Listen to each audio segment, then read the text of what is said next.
दोस्तों, अभी तक मोदी सरकार कॉकरोच जनता पार्टी से ही घबराई हुई थी, लेकिन आज राहुल गांधी ने कॉकरोच से भी बहुत बड़ी लकीर खींच दी। सच यह है कि मोदी और शाह जिस बात से हमेशा डर रहे थे, वही बात आज राहुल गांधी ने करके दिखाई। और शायद इसीलिए अमित शाह का जो दफ्तर था आज वो रात में ही एक्टिव हो गया। दरअसल राहुल गांधी ने आज पहली बार जेन जी के साथ, यानी 16-17 बरस से लेकर 28-29 बरस के युवाओं के साथ for the first time public rally की। अब ये रैली भले ही कोटा, राजस्थान कोटा में हो रही थी, लेकिन 500 किलोमीटर दूर दिल्ली में इसका असर था। दिल्ली में इसका असर था। अब इस रैली में ना राहुल गांधी ने मोदी का नाम लिया, ना राहुल गांधी ने अमित शाह का नाम लिया, ना इलेक्शन कमीशन का नाम लिया, ना सुप्रीम कोर्ट का नाम लिया, ना गांधी, अंबेडकर, नेहरू, किसी भी political leader, political party, RSS, BJP, किसी का नाम नहीं लिया। उन्होंने सिर्फ भारत सरकार का और बच्चों को यह समझाने की कोशिश की कि अगर आज की तारीख में 1000 बच्चों में सिर्फ 12 बच्चों को ही देश में नौकरी मिलती है, तो इसका जिम्मेदार कौन है?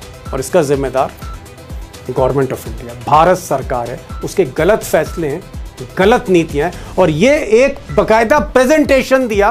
आप कह सकते हैं कि ऐसी रैली हिंदुस्तान में पहले किसी नेता ने नहीं की। अब दोस्तों, आप सोच रहे होंगे कि भाई ऐसा क्या राहुल गांधी ने कर दिया? वो तो बड़ी बड़ी रैली करते हैं, महा रैलियां करते हैं, तब मोदी और शाह नहीं घबराते, तो आज ऐसा क्या हो गया? दरअसल ये रैली जेन जी की थी। ये कोई किसान रैली नहीं थी, ये कोई आम रैली नहीं थी, ये जेन जी की रैली थी।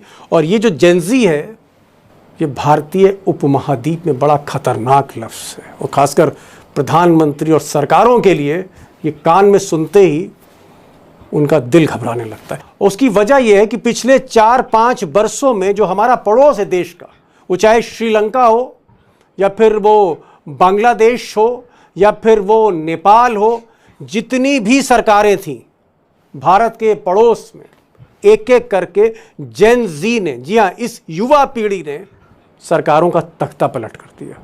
अब दोस्तों, आज की जो कोटा की रैली थी, जो शुरुआत थी जेन जी आंदोलन की, इसको नाकाम करने के लिए जो डबल इंजन की सरकार है बीजेपी की, उसने कोई कोशिश छोड़ी नहीं। सारे प्रयास हुए इसको नाकाम करने के। पोस्टर फाड़े गए, होल्डिंग फाड़ी गई, कोचिंग सेंटर से कहा गया, इंस्टीट्यूशन से कहा गया कि कोई स्टूडेंट नहीं जाएगा। उसके बाद हाउसफुल रहा। और जब प्रेजेंटेशन हो रहा था, सब बच्चे सुन रहे थे, कई इमोशनल भी हो गए थे। राहुल गांधी ने पेरेंट्स को भी बुलाया था, बच्चों को भी बुलाया था। आप चाहें तो यूट्यूब में पूरी रैली को देख सकते हैं और समझने की कोशिश कर सकते हैं कि ये राजनीति में नया प्रयोग कैसा हो रहा है। और राहुल गांधी ने, मैंने कहा ना, किसी भी पॉलिटिकल लीडर का जिक्र नहीं किया, किसी पॉलिटिकल इशू की बात ही नहीं करी, सिर्फ वो जेन जी से इंटरेक्शन करते रहे, उनके भविष्य के बारे में। अब ये जो रैली है, मैं तो कामयाबी कहूँगा। इसके बाद प्रयागराज में रैली है, पटना में रैली है, फिर दिल्ली में रैली, और ये तीनों रैलियाँ बात की जो होने जा रही हैं, अगर ये कामयाब होती हैं तो फिर 2029 में क्या हो रहा है? यूथ, जेन जी वर्सेस सिस्टम, जेन जी वर्सेस मोदी सिस्टम, क्या फिर ये एजेंडा होगा 2029 का? और ये होता है तो फिर होने क्या जा रहा है? बहुत से सवाल हैं, क्योंकि बहुत, मैंने कहा ना शुरू में आपसे, एक बहुत बड़ी लकीर खींची है। एक ऐसा प्रयोग है जो आज तक हिंदुस्तान की राजनीति में नहीं हुआ है। राहुल गांधी ने नब्ज पकड़ ली है। राहुल गांधी ने एक तरह से ये मान के चलिए, जो उनका इंडिया गठबंधन की बैठक में भाषण था, उसमें उनके आगे की राजनीति का पूरा ब्लूप्रिंट जो है वो सामने है। अब वो मान के चल रहे हैं कि खाली चुनावी राजनीति से जोड़ तोड़, इसको लाओ, उसको करो, ये फलाना जाति आ जाए, ये वर्ग आ जाए, मुसलमान खुश हो जाए, हिंदू ले आए, उसकी बजाय वो सीधे जनता के बीच में और युवाओं के बीच में जाकर के एक एजिटेशनल मोड में आ गए हैं। जो कहते हैं ना कि अब वो सीधे सीधे ये जनता के सवालों को लेकर, जनता के मुद्दों को लेकर के लड़ाई के मूड में है, सरकार से सीधे सड़क पर उतर चुके हैं एक तरह से। और इसीलिए पूरा जो उन्होंने नया जो दिया ना, प्रतिरोध की राजनीति, रेजिस्टेंस, तो रेजिस्टेंस का मतलब ये है कि वो बयानबाजी और ट्विटर, ये तो ठीक है, ये तो टूल्स हैं, लेकिन सीधे जनता के बीच में जाकर के और सरकार को चुनौती देना, और वो उस मुहिम में जुट गए हैं।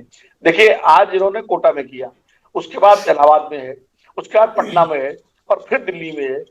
इलाहाबाद भी बहुत बड़ा हब है एजुकेशन जी का, हाँ, खास करके एडमिनिस्ट्रेटिव सर्विसेज का। पटना भी है। पटना पटना बहुत बड़ा हब है, सारे आपके जो कोचिंग वाले जो है बड़े वाले, और दिल्ली तो पूरा यूपीएससी और इसका भी मुखर्जी नगर। तो यहाँ सीधे सीधे वो नौजवान रहते हैं, वो छात्र रहते हैं जो इंटर पास करके, बीए पास करके कॉम्पिटेटिव एग्जाम की तैयारी कर रहे हैं, और जो पूरा भविष्य दांव पर लगाते हैं। और हमेशा याद, दीपक जी आपको मालूम है, लखेड़ा जी इतने पुराने वरिष्ठ हैं, कि जो कोई भी परिवर्तन होता है राजनीति में, सत्ता में, वो यूथ ही उसको लीड करते हैं। वो जी 74 में जयप्रकाश आंदोलन में भी यूथ थे। उसके बाद अभी जो 2014 में नरेंद्र मोदी जी आए थम्पिंग मेजोरिटी लेकर के, तो उसके पीछे भी तमाम जो यूथ था उसके अंदर आकांक्षाएं सपने जगा दिए थे उन्होंने, कि 2 करोड़ नौकरी हर साल देंगे और ये करेंगे तमाम सारे। तो उसमें भी यूथ पूरी तरह हो गया था। राहुल गांधी समझ गए इस बात को कि यूथ आगे चलेगा, उसके पीछे फिर दूसरे वर्ग जुड़ेंगे, और इसीलिए उन्होंने नीट का मुद्दा, सीबीएसई का मुद्दा और पेपर लीक का जो मुद्दा है, ये उन्होंने इसको ले लिया है एक कोर इशू के रूप में, और इसके जी, बाद वो इसमें जुट गए हैं, और सीधे सीधे वो एड्रेस कर रहे हैं यूथ को। और यूथ का यूथ को। मतलब ये हो गया कि उनका परिवार भी, जिसका बच्चा, जिस जिस परिवार का बच्चा कोटा में या इलाहाबाद में या किसी कोचिंग सेंटर में कॉम्पिटिटिव एग्जाम तैयारी कर रहा है, भविष्य देख रहा है, उसके साथ उसको संबोधित करके वो उसके पूरे परिवार को संबोधित कर रहे हैं। तो कुल मिलाकर के राहुल गांधी इस बात को समझ गए हैं कि ओपिनियन मेकर भी यही वर्ग है, आगे चलने वाला भी यही वर्ग है, और अब वो चल निकल पड़े। अब उनका कहना है कि जी, मैं तो निकल पड़ा हूं, जिसको मेरे साथ आना हो वो आ जाए, चाहे ठीक। सहयोगी दल हो, चाहे कांग्रेस पार्टी के नेता हो, मैं अब रुकने वाला नहीं हूं। ये दीपक जी, मैं तुलना नहीं कर रहा हूं, मैं राहुल गांधी को कोई बहुत ओवर एस्टिमेट भी नहीं कर रहा, लेकिन ये लगभग वैसा ही मामला है जैसे महात्मा गांधी ने 1919 में, जो कांग्रेस बिल्कुल वो थी कि ज्ञापन देना, मेमोरेंडम देना, आगे दफ्तरों के साथ पार्टियां करना, और उसको उन्होंने कहा नहीं ये सब नहीं चलेगा, हमें तो पूर्ण स्वराज के लिए आगे बढ़ना सड़क है। पर आना और है। वो नॉन कॉपरेशन मूवमेंट में वो एकदम असहयोग आंदोलन उन्होंने शुरू कर दिया था, और कूद पड़े थे। उसके जी, बाद फिर जनता भी चली, कांग्रेस चली। तो राहुल गांधी जी। उसी शैली में आगे बढ़ गए हैं। उमा, मैं तो कहता हूं कि आफत नहीं, ये जलजला आ सकता है, इसलिए कि आज जो मोदी के एडवाइजर्स हैं, उनके साथ आसपास जो लोग हैं, उन्होंने एक बात वो जरूर देखी होगी, और कई लोग लगाए गए होंगे उसके रिसर्च करने पर, कि किस कम्युनिकेशन स्टाइल में राहुल गांधी ने, न केवल कोटा, तो वहां तो 3,000 के करीब लोग रहे होंगे, या 4,000 रहे होंगे, या 5,000 रहे होंगे, लेकिन उसका जो मैसेज पूरे देश और दुनिया में गया है, मुझे लग रहा है कि वो असाधारण है। किसी मैं दो नेताओं के साथ हमारी विनोद जी और हम लोगों की तो जिंदगी गुजर गई, तो हम ये कह रहे हैं कि कोई नेता इस तरह से बात नहीं कर रहा है। विनोद जी, आज की मैं जब राहुल गांधी के स्पीच को देखता हूं, सबसे पहले तो मैंने देखा कि ना मोदी का नाम, ना उसमें अमित शाह का नाम, ना बीजेपी का नाम, ना मोहन भागवत का नाम, ना उसमें वीर सावरकर है, ना उसमें बी आर अम्बेडकर है, ना उसमें धर्मेंद्र प्रधान मंडल का है, भी ना नाम नहीं है कमंडल है, ना धर्मेंद्र। कोई भी पॉलिटिकल शब्द उन्होंने नहीं लिया, सिर्फ और सिर्फ स्टूडेंट्स इंटरेक्शन। ये क्या खेल है? What is this? What is this, sir? नहीं, देखिए राहुल को, ये मैंने कहा ना, राहुल गांधी अब नए तरीके की राजनीति शुरू कर दी है उन्होंने। उन्हें मालूम है जो परंपरागत राजनीति का तरीका है, जो अभी लखड़ा जी कह ओके। रहे थे हम लोग कि भाई चुनावी रैली कर लीजिए, बड़े बड़े वादे कर दीजिए, नेताओं पे एक दूसरे पे हमला कर दीजिए, प्रधानमंत्री के बारे में कुछ बोल दीजिए, बीजेपी पे अटैक करिए, उस पर कर, उस सुन के लोग ऊब गए हैं कि कांग्रेस बीजेपी पे अटैक कर रही है, बीजेपी वाले कांग्रेस पे कर रहे हैं, उन्हें नेहरू को जिम्मेदार ठहरा रहे हैं, मोदी जी बता रहे हैं। राहुल गांधी पूरी व्यवस्था पर अटैक कर रहे हैं, और उन्होंने एक तरह से इस पूरे कार्यक्रम को नॉन पॉलिटिकल रखा था। आप देखिए उनके अगर पोस्टर वगैरह जो हटा जी हाँ, दिए गए, बिल्कुल। उसमें नहीं, नॉन किसी पॉलिटिकल शब्द नेता का को इस्तेमाल मंच पे अशोक गहलोत जो मुख्यमंत्री कई बार रहे राजस्थानी, वो भी नीचे हाँ, बैठे थे, मंच पे नहीं चढ़ने दिया। मंच पे कोई नहीं था, सचिन पायलट भी नहीं थे, सारे नेता पीछे और थे। एक तो नेता का नाम नहीं लिया, गवर्नमेंट ऑफ इंडिया कहते रहे। गवर्नमेंट ऑफ इंडिया कहते हैं। तो वो पूरा एक सिस्टम पर उन्होंने अटैक किया, और वो जानते हैं कि ये जो छात्र जिनको संबोधित कर रहे हैं, जिन परिवारों को संबोधित कर रहे हैं, उससे बहुत सारे ऐसे होंगे जो बीजेपी के समर्थक भी होंगे, मोदी जी के समर्थक भी होंगे, कई ऐसे होंगे जिन्होंने 2014, 2019, 2024 में बीजेपी को, मोदी जी को वोट दिया होगा। तो वो इसलिए उस बहस में जाना ही नहीं चाहते, कि मोदी खराब है या बीजेपी खराब, वो तो उस कोर इशू को एड्रेस कर रहे हैं कि बच्चों का भविष्य, जो अभी लखड़ा जी कह रहे थे कि इस तरह से बच्चों के फ्यूचर के बारे में, भविष्य के बारे में किसी नेता ने कभी बात नहीं की। आमतौर पर नेता तो महंगाई बहुत हो गई, सिलेंडर नहीं मिल रहा, ये होगा, उस तरह के पॉपुलिस्ट टाइप के जो स्लोगन है वो दे के आगे बढ़ जाते हैं। राहुल गांधी जो है दिल से बोल भी रहे हैं और दिल तक पहुंचने की कोशिश भी कर रहे हैं। और एक बात मैं बताऊं आपको, राहुल गांधी आने वाली चुनौती को समझ रहे हैं। अब मैं इसका एक राजनीतिक पुट अगर बताऊं आपको, आने वाले जितने चुनाव है 29 तक विधानसभा के और उसके बाद लोकसभा के, एक यूपी को छोड़ करके सब पर कांग्रेस का ही स्टेक है, कांग्रेस को ही लड़ना है, कांग्रेस ही को ही बीजेपी के सामने और पंजाब में आम आदमी पार्टी के सामने लड़ना है। यानी अब जो भी चुनाव होंगे वो छत्तीसगढ़, मध्य प्रदेश, उसके अलावा उत्तराखंड, पंजाब, हरियाणा, हिमाचल, कर्नाटक, तेलंगाना, सब चुनाव जो 29 तक होने हैं BJP versus Congress direct, Congress ही है। और उसमें जाने अनजाने चुनाव मोदी बनाम राहुल हो ही जाना है, क्योंकि कांग्रेस नेता राहुल है, उधर मोदी जी के नाम पे एनडीए तो मोदी जी के नाम पे लड़ता है, बीजेपी मोदी जी के नाम पे लड़ती है। अपने आप राहुल गांधी, अगर इन चुनावों में राहुल गांधी ने यूथ को एड्रेस कर लिया और रिजल्ट अच्छे आ गए तो 2029 में कोई माने न माने राहुल गांधी घोषित रूप से प्रधानमंत्री को उम्मीदवार कांग्रेस की तरफ से हो जाएंगे। और विपक्ष की भी मजबूरी होगी, मानना है तो साथ में आइए, नहीं मानना है तो अपने रास्ते चलिए। ये भी एक बड़ी रणनीति है जो आप कह सकते हैं, लेकिन वो एक आंदोलन करना चाह रहे हैं, आंदोलन के जरिए वो लोगों तक पहुंचना चाह रहे हैं। एक तरह का एक यूथ मूवमेंट है, एक युवा आंदोलन है। 30-35 सेकंड है, माफी चाहूंगा लखड़ा साहब, इतना ही वक्त है।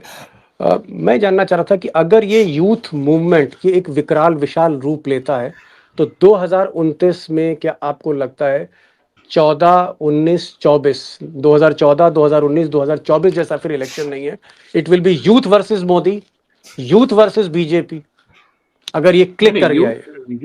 यूथ वर्सेस तो होगा ही। यूथ देखिए, हमारी जो पूरी पॉपुलेशन है उसका 50% से ज्यादा यूथ है जो जॉब ढूंढ रहा है, जिसमें जॉब नहीं मिल रही है, जो जिसके बच्चों के पेपर लीक हो रहे हैं, वो लाखों रुपए खर्च कर रहे हैं। तो मुझे लग रहा है कि राहुल गांधी ने उसको जगा दिया, उस सोए हुए समाज को। आज देखो महंगाई हो जाती है तो कोई आंदोलन नहीं होता। हमें देखा है कि डीटीसी की मतलब ये फिर एक डिसाइसिव निर्णायक युद्ध है। फिर डिसाइसिव होती है। दूसरा, उन्होंने सिस्टम पर, एक इंपॉर्टेंट बात है, सिस्टम पर नीतियां बना रहे हैं। जो उन्होंने आज खोल दिया ना, पूरा पिटारा खोल दिया कि इतने लाख रुपए यूपीएससी के पेपर भरने में, मेडिकल के पेपर भरने में और दूसरे पेपर भरने में खर्च होता है, लेकिन उसका नीतियां बनाने वाले जो लोग हैं उनके बच्चे ये सफर नहीं कर रहे हैं, क्योंकि उनके बच्चे तो विदेशों में पढ़ रहे हैं। और ये जो गार्बेज है उनको, उनकी नजर में ये कूड़ा करकट है। तो मुझे लग रहा है कि उन्होंने इन लोगों को जगा दिया, सोए हुए लोगों को जगा दिया और बचा दिया कि आप अपने देश का भविष्य, बच्चों का भविष्य चाहते हो तो इस सिस्टम पर अटैक उन्होंने इसीलिए किया है। इशारा बता दिया, दुश्मन का नाम बता दिया। अब नहीं लड़ते लोग तो अपना घर बैठे। बड़ी बात, दोनों पैनलिस्ट बहुत एक्सपीरियंस्ड है। एक बात जो क्षण के सामने आ रही, आज का पहला जो आगाज है अच्छा है, मुझे नहीं पता अंजाम इसका क्या होगा, लेकिन अगर ये कामयाबी की तरफ ये यूथ मूवमेंट बढ़ता है जो अपॉलिटिकल है, नेता विपक्ष बिना राजनीति के अगर मूवमेंट को आगे ले जाते हैं तो 2029 हमारे दोनों एक्सपर्ट्स मान रहे हैं कि it will be youth versus system, वो सिस्टम जो इस वक्त मोदी के हाथ में। तो एक तरह से एक बड़ा निर्णायक युद्ध हमको 2029 में देखने को मिल सकता है। लेकिन इसके लिए दोस्तों हमको प्रयागराज की रैली, पटना की रैली और दिल्ली की फाइनल रैली के बाद ही हम एक फाइनल असेसमेंट करेंगे। बहुत बहुत शुक्रिया विनोद जी, आप आए शॉर्ट नोटिस पर।